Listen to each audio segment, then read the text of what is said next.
કેશોદના પાણખાણ ગામે ખેડૂતની હત્યા થઈ છે। શેડા પાડોશના ડખામાં ખેડૂતો વચ્ચે તકરાર થઈ હતી।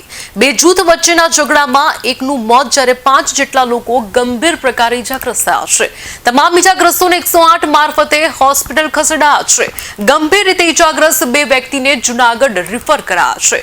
ઘટનામાં 62 વર્ષીય પીટરામ રાયમલ ગાંગાણાનું મોત થયું છે। મહત્વનું છે કે પોલીસે ઘટના સ્થળે પહોંચીને વધુ તપાસ હાથ ધરી છે।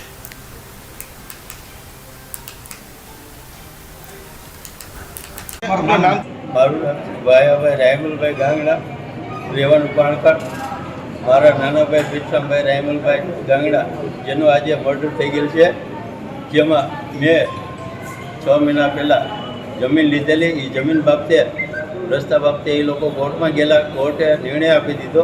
તેમ છતાં આ પીઠરામભાઈને મારા ભત્રીજા રણજીતભાઈને બધાય ત્યાં ખેતી કામે ટ્રેક્ટર લઈને જતા હતા। રસ્તામાં પાઇપ અને કુવાડી વડે જોટા પરિવારના નાજાભાઈ તથા ભૂપતભાઈ, દેવદાનભાઈ અને એના જે છોકરાઓ તથા બૈરાઓએ હુમલો કરીને પાઇપ વડે માથામાં મારીને મર્ડર કરેલ છે મારા ભાઈ નાના ભાઈ પીઠરામભાઈ। જેનું મને જે માથામાં ઈજા કરેલ છે। કેટલા લોકો બીજા છે? બીજા 3 જણાને ઈજા કરેલ છે। એમાં મારો નાનો ભાઈ જેઠુભાઈ તથા વિક્રમભાઈ મારો ભત્રીજો અને રણજીતભાઈ।